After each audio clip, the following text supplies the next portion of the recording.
sinabi pag-ibig ng Diyos, kailangan na malaman po natin kung gaano po tayo pamahal ng ating Panginoon. At ako po'y naniniwala na alam ng tao.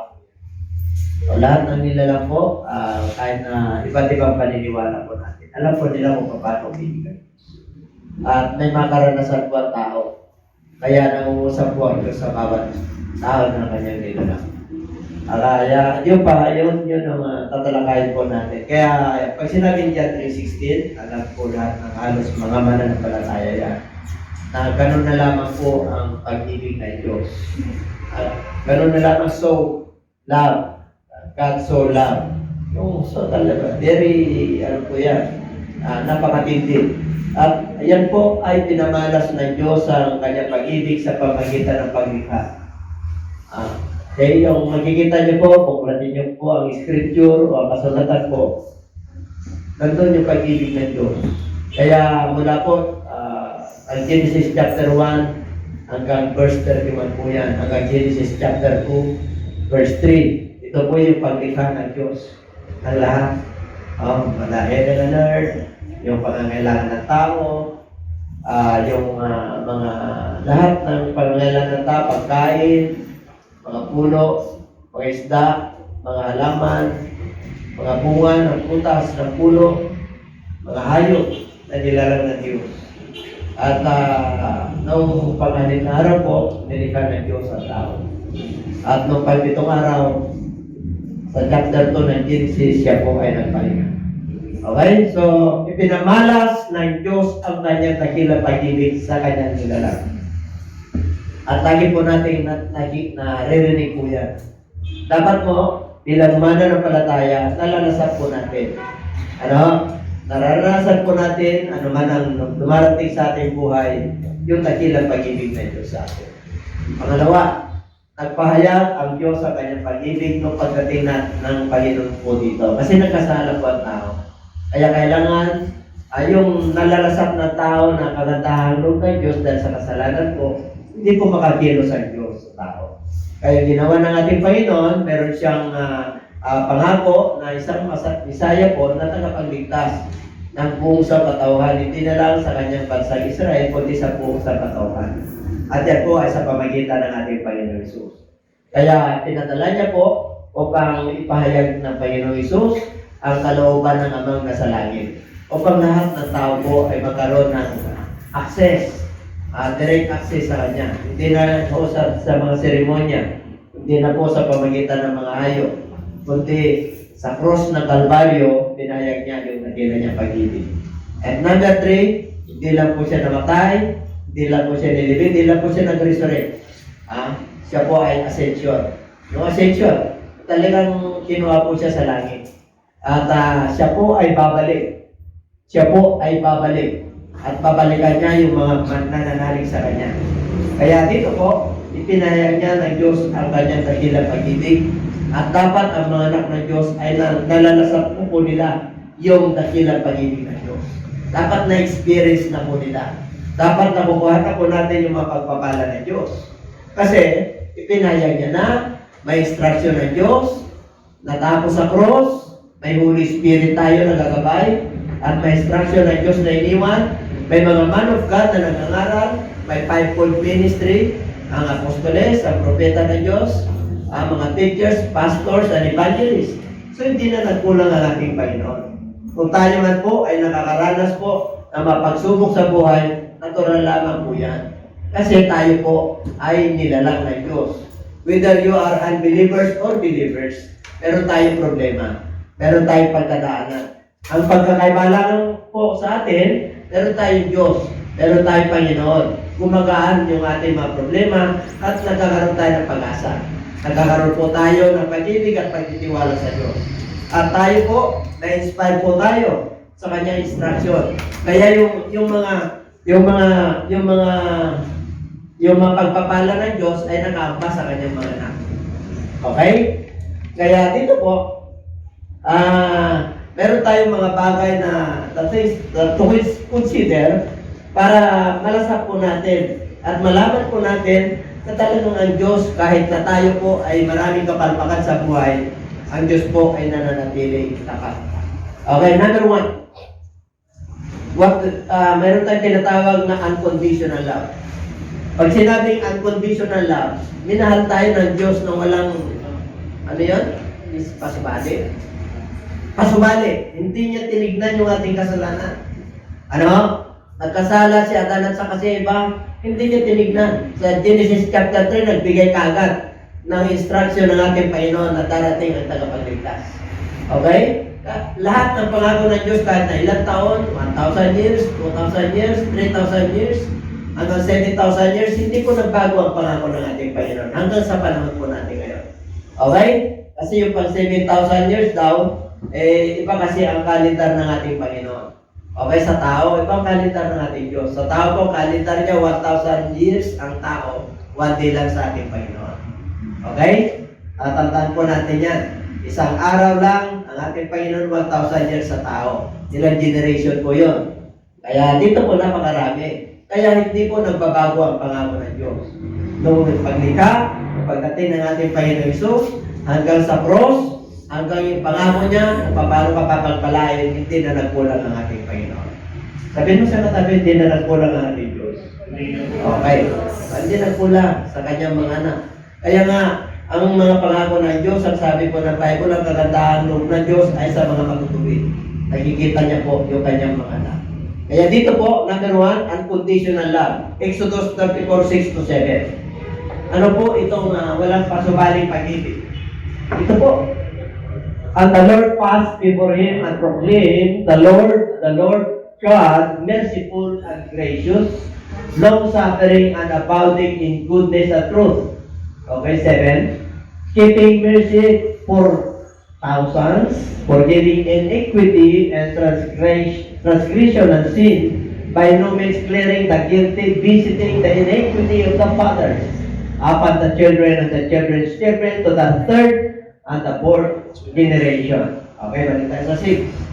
Ang sabi ng ating Panginoon, ang sabi po ng ating Panginoon, ang kagandahan loob ng Diyos ay forever. Okay, unconditional. Bakit unconditional? Ito po yung kahit na ilang libong taon, punong-puno. Yung mercy po rito sa ibang version po, love. The mercy or love of God endureth forever. Sa King James po kasi ito yung King James. Pero sa ibang version, love. Okay, the Lord, God, love, or merciful and gracious, long-suffering, yung pagpapahinuhod. Nako, abounding in goodness and truth. Abounding. Sakana po siya ng kagandahan loob, kabutihan, at katotohanan.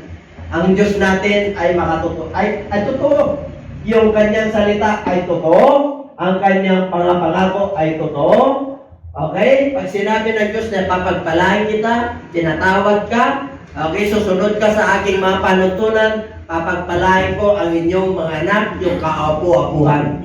Gagawin ng Diyos po yan. Kahit na wala na po tayo sa mundo ito. Gagawin ng Diyos yan. Kasi Diyos ang nagsalita, Diyos ang nangako, hindi tao. Kaya kung tayo man po ay may mga pagkukulang, our God, okay, called us with no condition. Hindi dahil mayaman ka, royal family ka, matalino ka. Hindi yun. Hindi nagbabase ang ating Panginoon sa katalinuhan ng tao. Okay? Ang basta, ang Diyos, unconditional love ang lahat ng kanyang nilalang. Kaya huwag natin kainitan yung iba. Pantay-pantay po tayo. Galing tayo lahat. Ang isa lang ang Ama nating nasa langit, ang Diyos. Our everlasting Father is our Lord, our God. Kaya binigay niya yung kanyang pugtong na anak without any condition. Mula sa kalwalhatian, Diyos, Espiritu, siya ay nagkatawang tao. Ganon tayo kamahal. Siya po ay pinanganak sa sabsaban para maabot po tayo. Amen po? Mula sa kalwalhatian hanggang sa pinakamababa. Because God loves us so much. Para hindi tayo mapahama. That is unconditional love. Okay? Number 2. Number 2, immeasurable love. The love of God is immeasurable. Hindi kayang sukatin. Okay? yung lalim, yung lapad, yung taas. We cannot put God. Hindi mo pwedeng i-contain ang pag-ibig ng Diyos. Tao, you cannot measure God's love. Kung sinlawak ito ng kalawakan at mundo, gano'n ang pag-ibig ng Diyos sa tao. Kaya nang sabi ko, may be able to comprehend with all the saints. Lahat ng mga mananampalataya. Kung ano man ito, ng lapad, at haba, at lalim, at taas. Ganon tayo kamahal ng ating Diyos. Okay? Comprehend. Maunawaan ka niya. Ano raw? Yung mga mananampalataya. Yung mga banal. Amen po? Ganon tayo kamahal ng ating Panginoon. Yung mga believer, dati ang believer tayo. Pero nung tayo po ay naging mananampalataya, ito ang blessing mo sa Lord. May be able to comprehend with all the saints, lahat ng mananampalataya. What is the width and what is the length and depth and height? To know the love of Christ which passes knowledge, that you may be filled with all the fullness of God. 20. Now to Him, para sa Diyos, who is able to do exceedingly, sobra, beyond, abundantly, sakana, above all, higit sa lahat that we ask or think, according to the power that works in us. Immeasurable. Hindi tinignan ng Diyos yung ating mga kasalanan. Yung ginagawa natin, yung lahi natin, hindi tinignan ng Lord. Amen po? Kahit na yung mga lolo natin, hindi nakakilala sa Diyos, pero sa generation natin ngayon, nakilala tayo, nakilala ka sa Diyos. Grabe po ang pag-ibig ng Diyos. Immeasurable. Kaya sa ano po natin, puro sa Diyos yan. Okay, pinakita ng Diyos, ipinamalas ng Diyos, kaya the love of God, ang pag-ibig ng Diyos. Okay, kasi may part 2 tayo. Okay, yan ang tatalakayin po natin sa susunod. Number 3. Grabe. The love of God is faithful. They're faithful. Tapat ang Diyos. Kahit na hindi tayo tapat, ang Diyos ay nanatiling tapat. Hindi ka binibigyan ng reward ng Diyos dahil sa iyong katapatan. Amen? Binibigyan ka ng reward ng Diyos dahil tapat siya. Kasi alam niya na ang tao napapalpak. Minsan tapat tayo. Okay? If we are faithless, He remains faithful. He cannot deny Himself. Kung itideny natin ang ating Panginoon, itideny ka rin niya. Tingnan nyo ang ating Panginoon. Nandyan lang ang ating Diyos. Pag hindi mo siya kailangan, hindi ka rin niya kailangan. Ako niya, ang Diyos ay nandito lang. Ang pag-ibig ng Diyos ay unconditional. Ang pag-ibig ng Diyos ay immeasurable. Tapat ang Diyos kahit na hindi ka tapat. Naintindihan Diyos natin, ano? Ganon ang ibig ang Diyos. Kaya sabi niya, for God so loved, ganon na lamang ang pag-ibig ng Diyos sa buong mundo. Kahit na komunista yan, kahit hindi sinasamba, kahit na Diyos-Diyosan ay sinasamba niya. Sagana ang pag-ibig ng Diyos sa sangkatauhan. Para hindi siya mapahamak. Amen? Paano kaya hindi, bakit magkapapahamak? Nag-alok na ang Diyos, binigay niya yung kanyang bugtong na anak.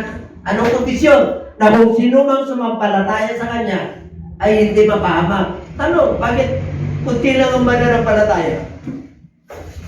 Ang daming mananampalataya, hindi naman sumusunod sa salita ng Diyos. Amen po? Nung nagpagkilala ng ating Panginoon, galing ako sa taas, walang magpapaliwanag sa iyo na galing sa lupa. Amen? Galing siya sa langit. Saan nagaling ang ating Panginoon? Sa langit. Siya lang ang yung nagaling sa langit. Siya lang po yung ipinanganak sa sapsapan. Virgin Mary, wala po kasalanan yun. Yung Panginoon natin, wala. Ang tao natin nagkasala. Basta pinanganak ka ng babae, magkasala ka kasi makasalanan din yung babae. Wala siyang kasalanan kasi yung ginamit niya si Virgin Mary ay virgin. Walang ano yun. Ang paglilihi sa kanya ay Holy Spirit. Diyos ang naglihi sa kanya. Kaya walang kasalanan ng ating Panginoon. Kaya lahat ng tao ay nagkasala. Siya lang ang walang kasalanan. Kaya nga ang pag-ibig niya, immeasurable. Oh. Hindi ko, hindi niya tinignan yung ating tayo, yung ating kayabangan. Hindi. Yung ginawa ng ating lahi, yung mga mino, hindi niya tinignan. Kasi ganun katindi ang pag-ibig ng Diyos. Okay. Number 3, katapatan ng Diyos, hindi tayo tapat. Kadalasan. Pero nananatiling tapat ang Diyos. Itiniganan natin siya minsan, o mananampalataya ka, hindi. Alam ng Diyos yan, pero nanatili ang Diyos tapat. And everybody say amen. Grabe ang kakantahan ng Lord Diyos. Kaya sabi ng Book of Psalms, 136, the mercy of God is enduring forever. Forever ang mercy ng Lord. Hindi nagbabago. Laging tapat ang ating Panginoon. Pero ang awit yan, yung faithful lang. May instrumental yan. In-instrumental yan sa gitara eh. Nung wala pa ako sa Lord, favorite ko po yan na tutugtugin sa gitara.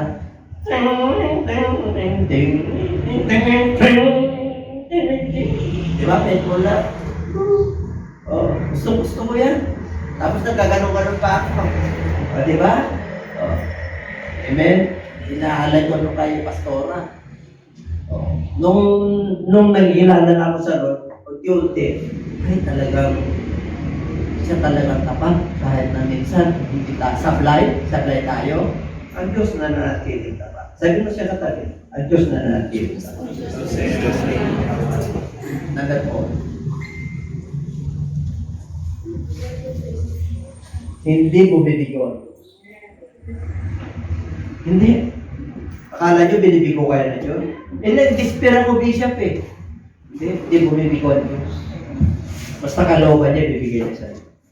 Pero pag hindi niya kalooban yun, natatalakayin natin sa susunod. Every word God is true. He is a shield to those who put their trust in Him. Ang pag-ibig kasi, trustworthy, never fails love. Because the love of God is trustworthy. Hindi bumibigo kasi napapagkatiwalaan ng Diyos. Dahil pagdating sa pagtitiwala, sa Diyos ka lang magtiwala. Alam niyo po, may level of trust. Kaya sabi po ng Lord sa Book of Jeremiah, ang puso ang pinakamantaraya sa lahat. Walang nakakalam. Kaya, cursed is a man that trusts in men. 17 verse 9 ng Jeremiah. Kaya pag nagtiwala ka sa tao, susumpay ka ng Diyos. Kasi doon ka nagtitiwala. Pag nagtiwala ka sa tao, magtiwala ka sa yaman ng mundo ito. Magtiwala ka doon sa kanilang tinatangkilik. Hindi mo pinapagkatiwalaan yung nagbibigay ng kayamanan, yung pinaka-source. Ang nais ng Lord, doon ka magtiwala. Yes, nakikita mo, mayaman, may kakayanan, yung fame, yung kanyang kasikatan, okay yun. Pero wag kang magtitiwala dyan sa trabaho mo, sa karir mo, okay yun. Walang problema. Pero sa Diyos ka magtiwala. Binigyan ka ng karir, maganda yung karir mo, yes, amen Lord, thank you Lord. Pero wag kang magtiwala dyan. Kasi susubukan ka ng Lord isang araw dyan. Kung makapasa ka. Lahat tayo ay sinusubukan ng Diyos. Bakit tayo sinusubukan ng Diyos? Para yung tiwala, para yung trust sa Kanya lang. Hindi yun sa sarili mo. Kaya ano sabi po ng Book of Proverbs chapter 3 verse 5 and 6, trust the Lord with all your heart, not half-hearted. And lean not in your own understanding. Huwag ka raw manangan sa iyong sariling karunungan. Manangan ka sa Diyos upang ikaw ay gagabayan sa tamang direksyon, sa tamang daan. Sa Diyos tayo magtiwala. Yes? Nanangako? Oo, magtiwala ka. Pero, pag napalpak ka, huwag ka magalit ka, ano? Bakit? Ang gusto ng Lord sa kanya magtiwala. Pera man yan, pangako man yan, pag-ibig man yan, okay. Hindi po. Under 4 na yan, oh. Alam nyo, kahit na despair ka, walang-wala ka na, salapit ka sa iyo. Ang Diyos na dyan lang. Kayo po, mga binata, yung mga teenager, marami na kayong sikreto, no? Yun ang mga 12 years old hanggang 21 years old, nasa kamay. 12 to 21. Sige, nasa kamay. Taas! 12 to 21. Sige, baba na. Ingat kayo, ha? Kasi masyado na kayo matalino.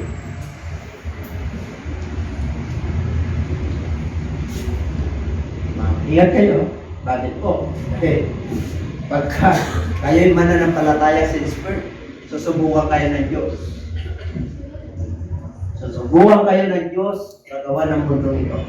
Tatalakayin natin yan sa susunod.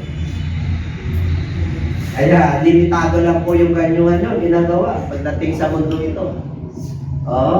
Very advanced sa mga bata ngayon dahil yung mga gadgets na yan. Wala na tayong FDRCD pag nandun ka sa YouTube, nandun ka sa mga Facebook. Wala na. Hindi na control yan. Minsan, pag ikanon mo yan, kahit na wala. Kaya 12 years old, 10 years old, may nabubuntis. 11 years old, hindi pa panahon. Mag-ingat kayo, mga binata at dalaga. Okay? Marami pa kayong susuugin. Tapos na po kami niyan. Hindi pa panahon ng gadgets noon. Kung hindi pa panahon nga ang gadgets noon di ba? Napapalpak pa tayo, dami pa tayong kapalpakan. Lalo ngayon.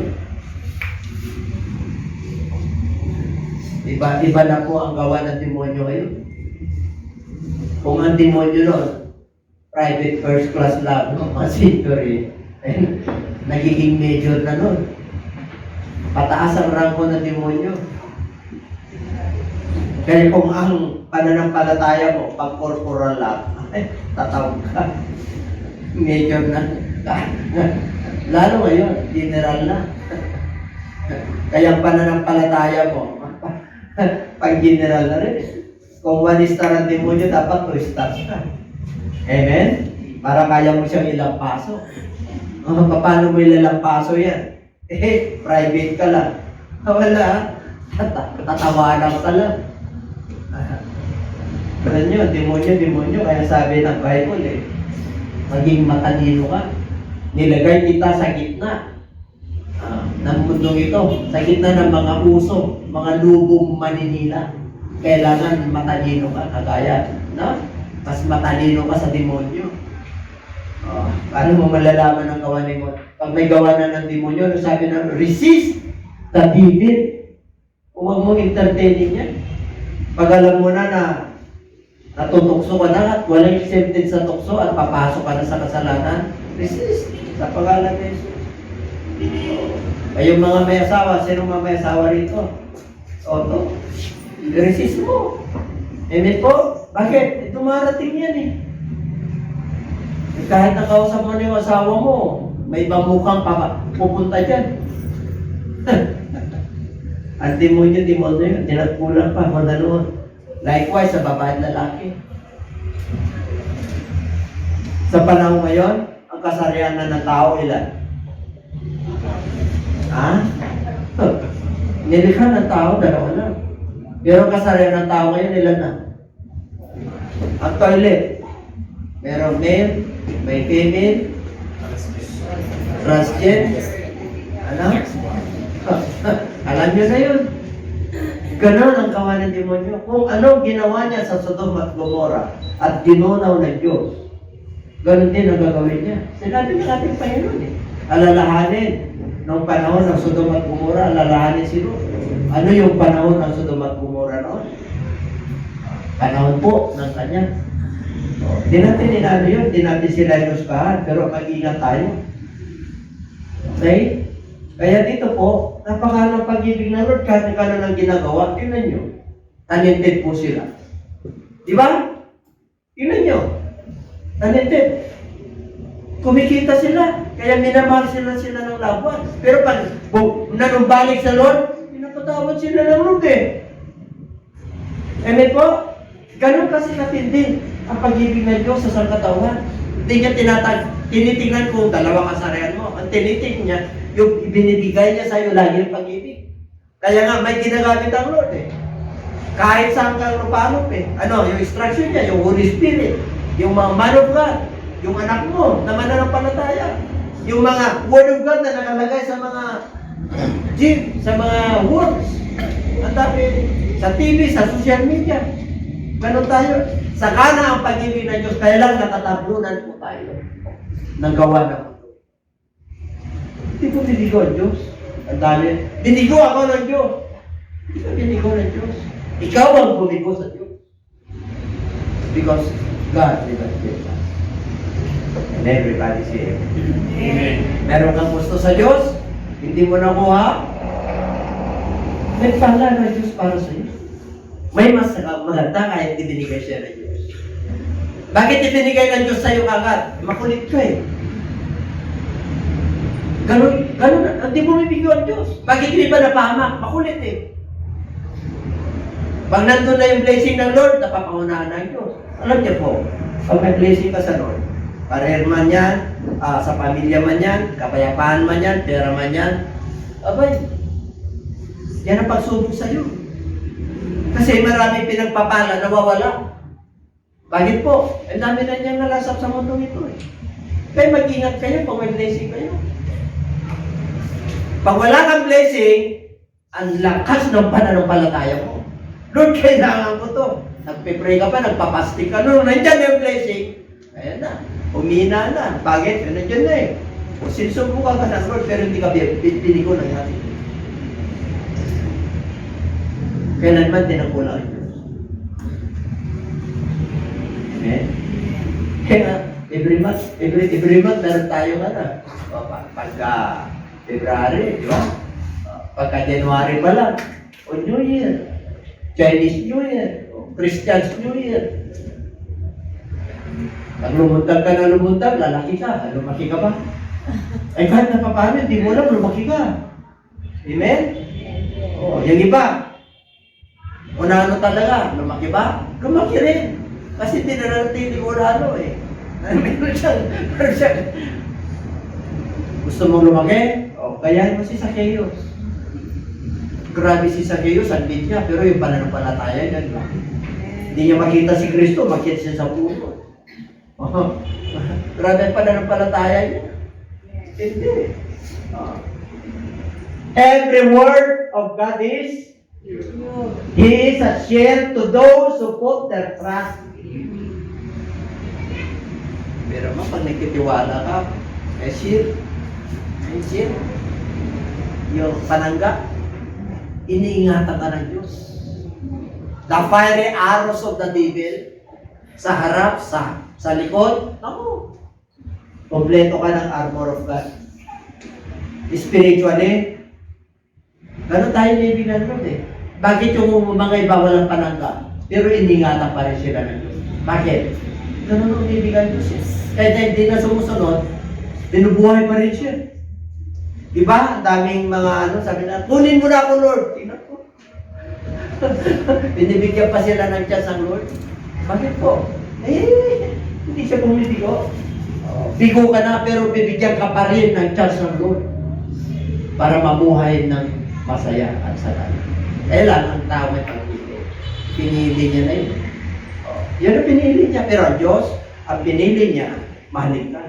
Ang pinili ng Diyos, pagpalain ka. Ang pinili ng Diyos, may kapayapaan ka at galakan ka. Yun ang gusto ng Diyos. Bakit dumarating yung mga hindi payapa?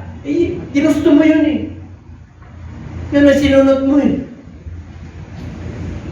Number 5. natin. Hindi lang dito tayo inibig ng ating Panginoon, sir. For God so loved the world that He gave His only begotten Son, that who should believe in Him shall not perish but have an everlasting life. Yung buhay natin dito, pansamantala. Sabihin mo siya katabi, pansamantala lang. Pansamantala lang. Ang totoong buhay po sa kanila. Amen? Kaya enjoyin na natin yung buhay natin dito. Kasi may extension yung buhay natin. Yung buhay natin dito ng punong-puno ng kabiguan. Pag nasa kabilang buhay po tayo, abay, wala ka ng ano doon.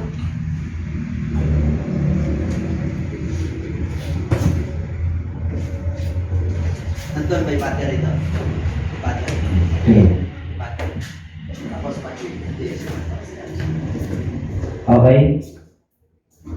Okay, thanks to God of God for His mercy endures forever.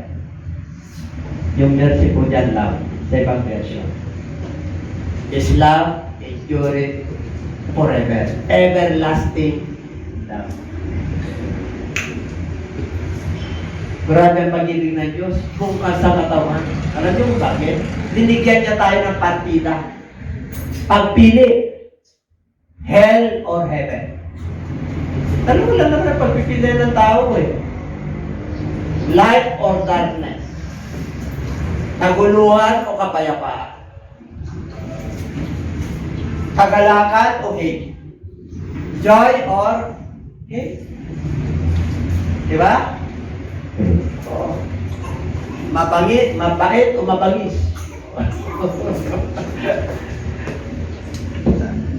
Diba? Mabait o mabangis. Dati tayo mabangis. Diba? Mabangis po tayo. Balik. Hanggang ngayon nga eh, pag walang Lord, pumapalit yung pumapalit yung old nature natin. Tumatayo.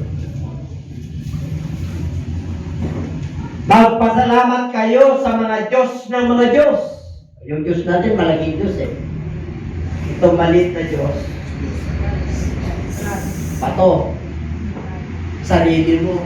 Alam niyo ba, yung Diyos na, yung sarili natin, minsan Diyos na maliit. Kaya nga Diyos-Diyosan yan eh. Kaya pag may mga talent ka sa buhay, ginagawa kang Diyos. Amen? Kasi, siya yung Diyos ng mga Diyos. Pero mo mapalat ka, kilala mo yung Diyos na lumikha sa'yo. Hanggang ngayon, maraming mga preacher hinahanap yung tunay na Diyos. Nakakalungkot. Nagpakilala si Kristo, ang sabi ng Book of Matthew, Book of Isaiah chapter 7 verse 14, darating ang Panginoon Diyos. Ito palatandaan. Yung virgin. Siya yung everlasting Father. Nung dumating si Kristo, pinangaral niya, pinayag niya yung sarili niya na siya yung Diyos. Naniwala ba yung mga scribal parisiyo? Hindi. Kaya kinrucify sila. Yung tao sa panahon natin ngayon, marami bang naniniwala na si Jehovah, si Jesus? Hindi. Ano na yun? Hindi nagbago. Kaya mapalad ka pag kilala mo ang Diyos mo. Alam niyo kung bakit? Ang sabi ng Book of Jeremiah, inukit ko sa inyong puso ang Panginoong Diyos. Inukit niya yan sa Book of Hebrew na ako ang inyong Diyos at kayo ang aking bayan. Walang makakapagkuha yan. Ako ang nagturo niyan. Ako ang naglagay niyan. Kaya pag nakilala mo yung Diyos na nag-iisa na nakaupo sa trono ng langit, mapalad ka. Huwag ka malungkot. Ang lungkot ng iba eh. Bakit ka malungkot? E minsan nagutom ka, si Lord ba, 40 days at 40 nights eh. Ikaw isang araw lang, pinagtunutan lang ng Lord na nagutom ka, may pera ka naman, dahil may ka-appointment ka, ang init na ng ulo mo, samantalang mananampalataya ka. Anong pahiwatig ng Diyos? O yan na. Nakayuno ako. Makayuno ka naman. Kasi anak kita. Bago ka man lang pumasok sa buhay na wala ang God, abay yung experience ko, experience mo rin. Hindi na yung ipako ka sa Pampanga. Hindi na. O, yung experience ng Lord, naggutom siya, kailangan pinapahintulutan ang Lord na magutom ang buong mundo. Bakit po? Pinapahintulutan niya. Ilan ang namatay sa Turkey at saka sa Syria? Ha? Update. 25,000?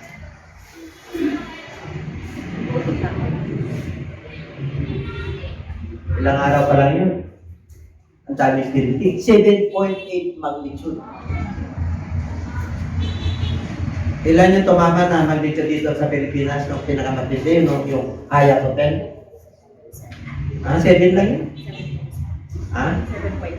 7.7. 7.7? Yun, dalawang ano yun, sa Syria at saka sa Turkey. Grabe po yun. Nagpapahiwating na Diyos. Pero bakit gano'n ang Diyos? Bakit naglilindol? Tinarosan pa sila ng Diyos?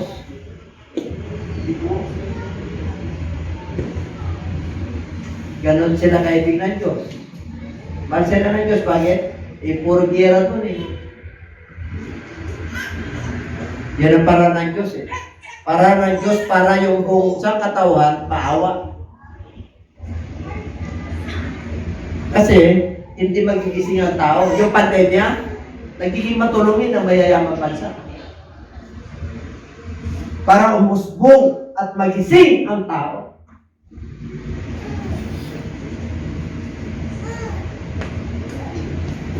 Yung iba, sabi nila, oh Diyos, kumikilos na naman.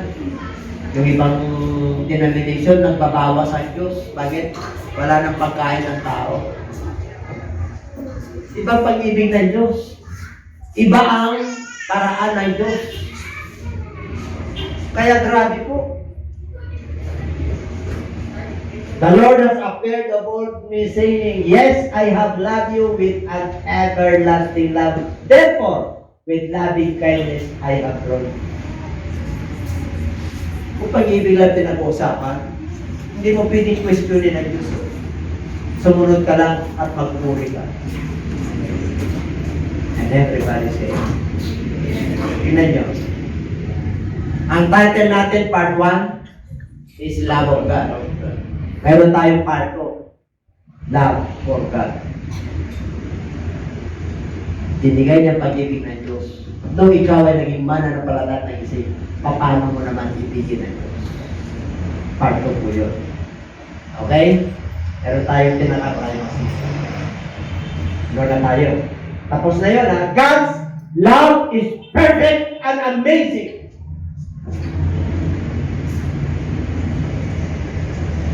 Diba? Ilan lang yun, di man lang yung tinalakay ko. Unconditional love, immeasurable love, faithful love, never fails, and everlasting love. Ganon tayo ibig.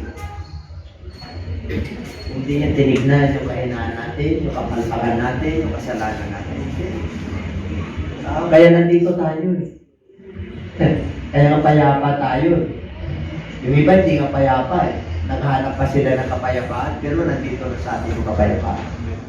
Bakit malungkot pa rin yung kapayapa? Matalang nandito na yung Savior natin. Ano pang hinahanap mo sa buhay? Ay makuntento ka. Hintayin mo na lang na tumanda tayo. Pero payapa tayo. Patulog ka, payapa. Kunting problema. Binigyan ka ng blessing. I-share mo sa iba. I-share mo yung knowledge mo. Yung kagandahan ng loob ng Diyos. Share mo. Anong gagawin mo? Anong ginawa ng Diyos sa'yo? Anong iwan mong legacy? Samahan mo sa buhay? Sinarili mo?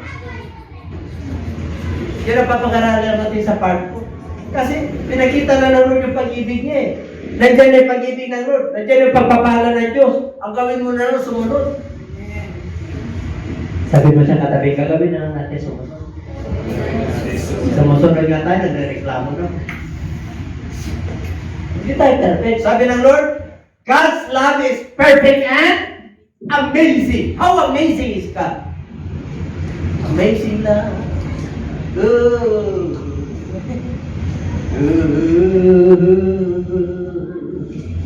Ano pala yun, ha? Wala pang lyrics yun. Hindi mo maramdaman ang pag-ibig na Diyos. Amen? Alam niyo, ha?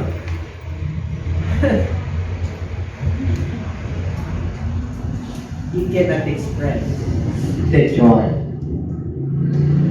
The unspeakable joy within you. Daming blessing na ito. Pag-iisip mo pala. Heavens declares the glory of God. Bakit? Alam niyo mga kapatid, wala namang accepted sa problema eh. Kung ang problema mo ay kahirapan, how many percent ng human beings in this universe, problema rin yan. Kung ang problema mo sakit, ganun din po. Yung iba, may pambayad, kaya major yung sakit nila.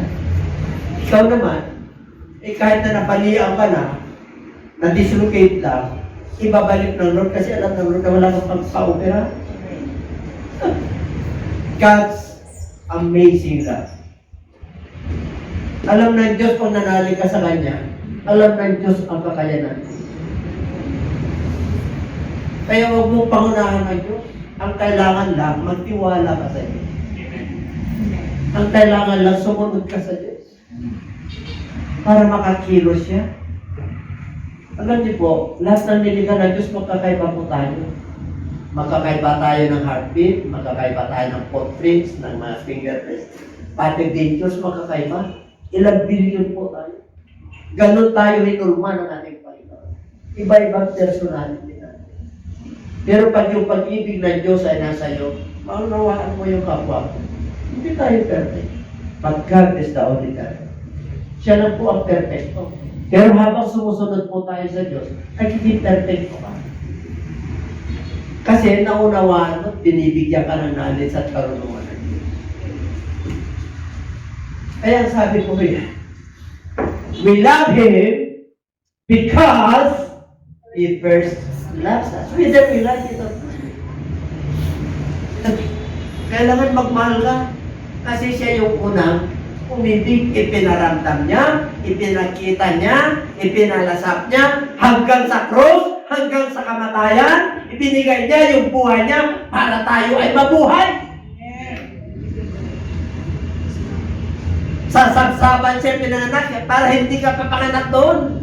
Ipapanganak ka sa ospital. Ipapanganak ka na may maganda plano ng magulang mo para sa iyo.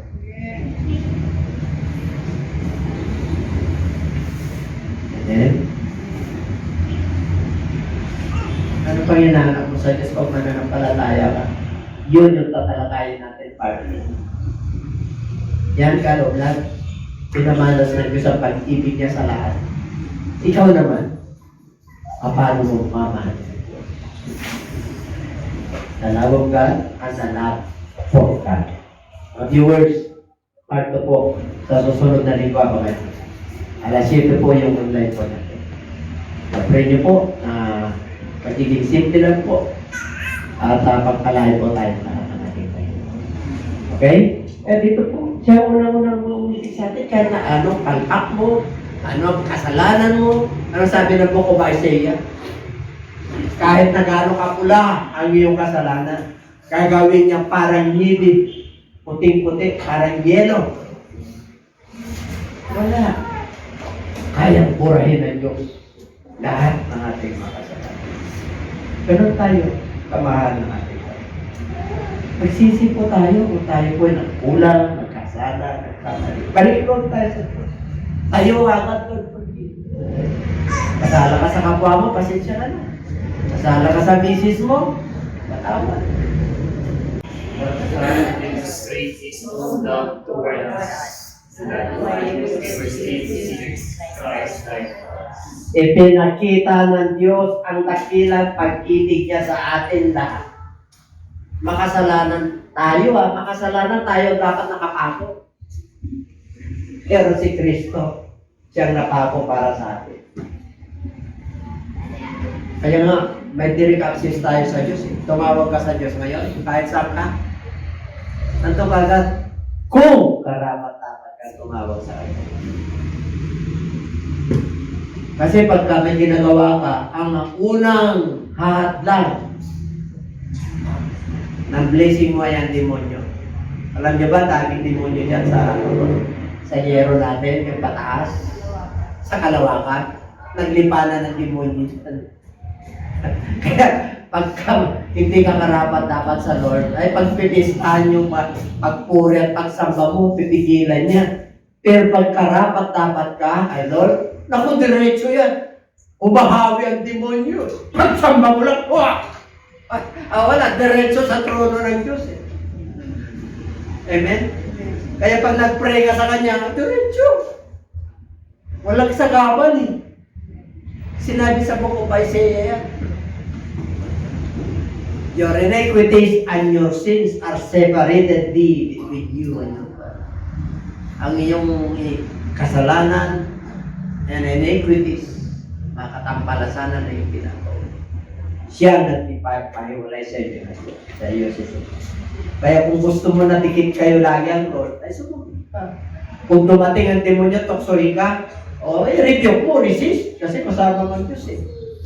Wari, talagang may ano, di ba, may makukulit na talagang yaman sa mundo ito, talagang anuhin ka, alungan ka ng illegal. Illegal. Siyempre, illegal. Ang isang butil ngayon, 500 eh. Ganun katindi ang supply ngayon eh. Kaya yung iba nakukompromiso, kahit na military, di po ba? Walang pinipili yan. Akala nyo may pinipili yan? Wala. Lalo na ngayon, panahon ng compromising. Ay, mga kapatid, dapat yung timbangan pa rin natin tapat. Kanegosyante ka. Siyempre po, kailangan tapat pa rin. Ano? Pag Kristiyano ka, ano eh, napakatalino mo. Sabi ko sa'yo, matalino ka. Kasi hindi ka nag-alala, kasi diretso, you are irrespect. Kulang, kapos! Kapos!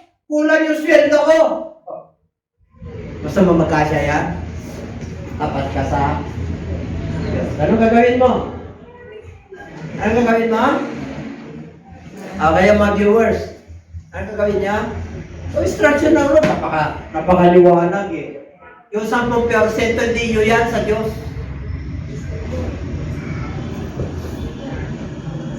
Masakit po. Kung gusto ka na ng pagpalain ng Diyos. Kung hindi, di mo ko ibigay, hindi namimilit ang Diyos. Basta may instruction ng Diyos, akin yan. Bubuksan ko kayo ng durungawan ng kalangitan. Pupunuin ko ang iyong sisidlan. Ay, Diyos ang sabi. Hindi naman ako eh. Binasa ko lang. Kaya yung iba nasasaktan. Kasi totoo po yun. Saan na kayo nakakita sa banal na kasulatan na subukan niya ako? Hindi na, subukan mo nga Diyos. Hindi mo pwedeng subukan niya. Meron yung sa greatest. Ano yung mga greatest, ano? I am the greatest. O, kita niyo, bumagsak sila. Kung gusto sabihin na ikaw ang greatest dito, tao ka lang. Isa lang ang greatest. Ang Diyos lang. Ang great ka lang. Pinadakila ka lang ng Lord kasi may purpose ang Lord sa iyo. Pero ang nagbigay sa iyo ng great, ang Lord. Kaya nag-gain ka. Pero kung sabihin na ikaw ng pinaka, ay naku mga kapatid. No. Yung gumawa ng Titanic, yung barko, di ba? Sabi, sino na yun? Smith ba yun? Yung Amerikano. Sinama niya yung Diyos yung paggawa niya ng barko. Hindi. Walang makakaano to, kahit anong bagyo. Walang makakatinag nito. Kaya yung mga mayayaman doon, kahit na ang Diyos eh, sinama niya eh. Ang Diyos, gusto niya subukan ng Diyos? Ha? Sinabi niya eh, subukan niyo ako, saan? Saan? Lahat, viewers, lahat ng tao sa mundo ito, subukan nyo ang Diyos, malakay treated. Ano yung susubukan nyo? Yung 10% hindi sa'yo, bigay mo sa Kanya. Lahat yung papagmalayo. Everybody say, pero mo, bakit sinabi ng Lord na subukan niya ako doon? Kasi alam ng Diyos na ang tao ay marakot. Nature ng tao yan. Isipin mo 90% sa Kanya, yung 10 hindi niya may bigay sa Diyos. Grabe. Ipag-pray nyo yan.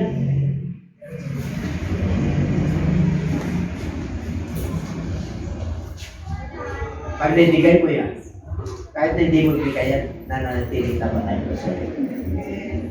Kung gusto mo lang na pagpalain. Kung gusto mo lang ang di-power. Hindi mo pa instruction mo nun eh.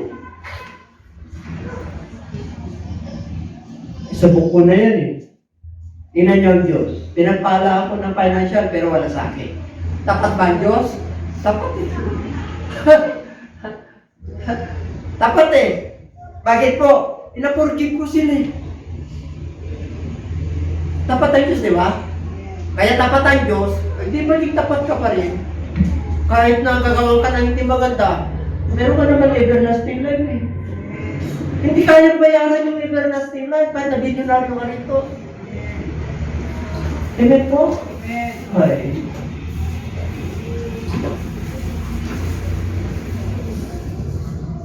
Ito. No. Meron akong nilagay doon. 1 John 4:19. Last na. 1 John 4:19.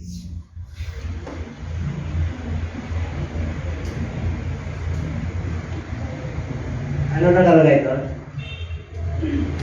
Meron ba? Beloved. Pakibasa ng malakas. Part 2 po. Salamat po. Ngayon, part 1, love of God. Part 2, love of God. Yan, ang pabayanan natin. Sa last week ng last week na February, kinds of love. 4 po yun. Okay? Para ma-identify natin, baka forbidden love yung ginagawa mo. Baka sa lovers of yourself ang ginagawa mo. Not love of money yung ginagawa mo. Ang gusto ng Lord, love God, above all, and love others, the same you love yourself. So, purihin ng Diyos, tayo wala